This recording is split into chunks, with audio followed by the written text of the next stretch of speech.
Norway is flooded with brilliance in the people, the built environment, the natural environment, and the energy of the community. Spaces are created out of a sheer will to exist.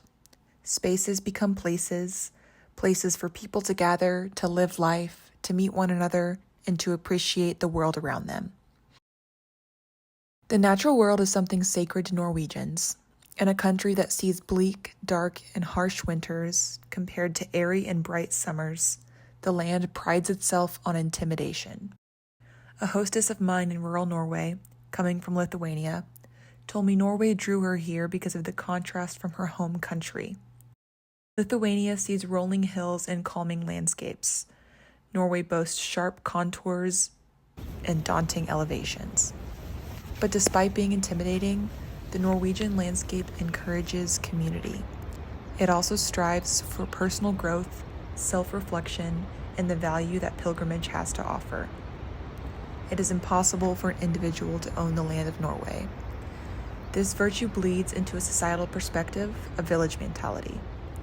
Contributions to being a member of society are rewarded with the power and community, and further the earth that community owns. Any parcel of land that falls within Norway's borders belongs to the people.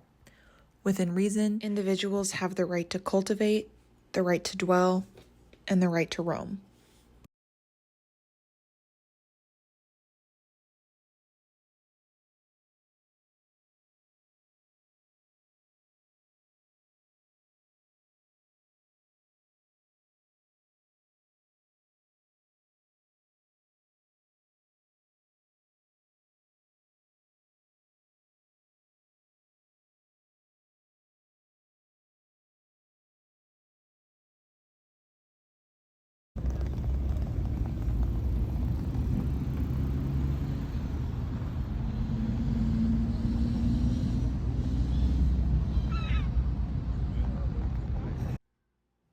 It is not coincidental that Scandinavian architecture has such a specific visual aesthetic.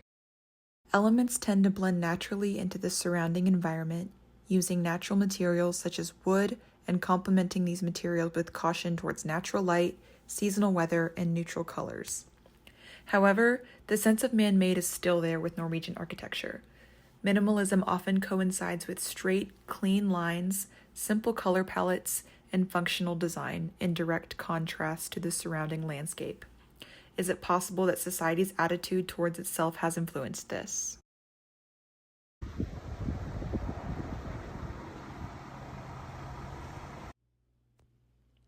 However westernized Norway may be, there was still quite the culture shock upon arrival. The obvious, a different language, different brands, extremely different weather. But the biggest difference by far was the grasp of humanity. Baby strollers were rolling every 10 feet, public parks were in every other block, and there was a sense of existence that I wasn't familiar with. It was commonplace to see pedestrians take a seat on a curb and read a book while people watching. People took priority over cars, which were few and far in between even in the capital city. Public transportation and pedestrian-only roads were everywhere. The architecture and infrastructure reflected this, with human-centered and scaled design. There weren't massive billboards advertising various things, but rather scaled-down, humble signs reflecting the cause. There were tables, benches, roadside chairs, pedestrian overpasses, and walkability to all major attractions. Work and play happened simultaneously, with businesses living beneath apartments and neighborhoods in the city center.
So what is there to be benefited from a giving landscape integrated into its community?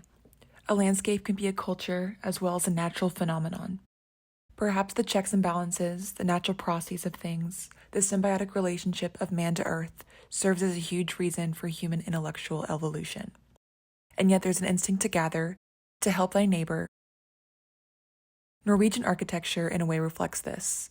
Public spaces such as churches, libraries, parks, schools, and other spaces provide safe, clean, and enjoyable refuge outside the home. Community events are rampant, self-expression is encouraged, and a healthy work-life balance ensures the time and desire for taking advantage of architecture's true purpose: to collect and to enjoy. Without the people, architecture stands useless.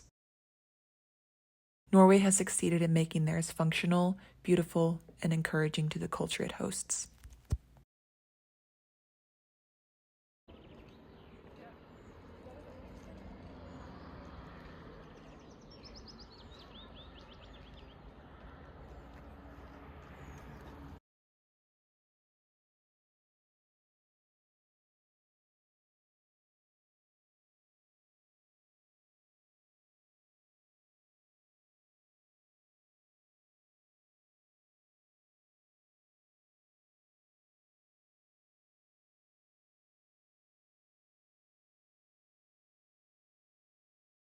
I'm walking. I asked the gas station attendant where this hotel was, and she just pointed. So I'm walking this way. But at least it's pretty. Yep. It's a pretty view. That's how remote this is. There's tractors. I don't know, if I come up on a neighborhood, should I knock on a door? And there's the cutest little sheep. Look.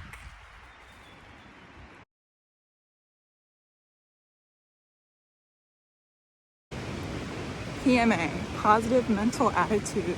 It's just part of the journey, right?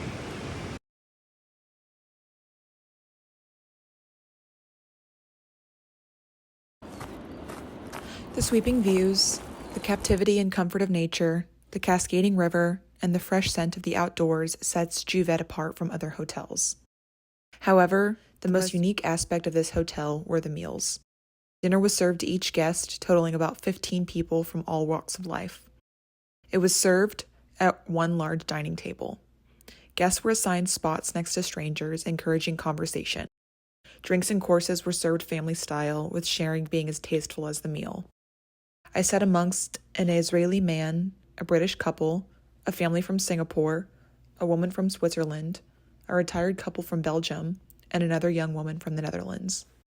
The meal came and went, conversation a bit stale and awkward for the first few minutes, but it quickly transformed into a robust, meaningful conversation about Norway's excellence in bridging modern society with nature. All coming in as strangers, we were up until the late hours of the night getting to know each other, sharing our opinions, and telling the stories of our travels. They were what made this place so incredible, and gave it the sense of home.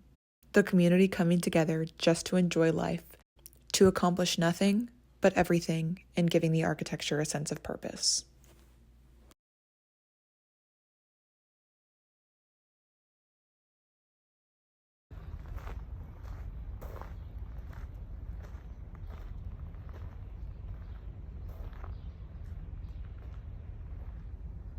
Culture and attitude have a huge influence on the way people perceive space, how it is used versus what purpose it serves, how it can serve us along with how we can serve it.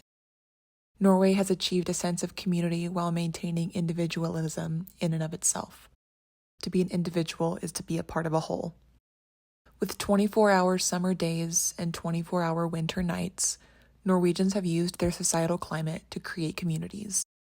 When designing, it shouldn't just be about an architect of buildings, or otherwise empty buildings without people, but rather being an architect of communities. How to encourage the nature of people to gather, to be a part of the whole, to serve others and what serves them, to create a space that mirrors instincts of nature.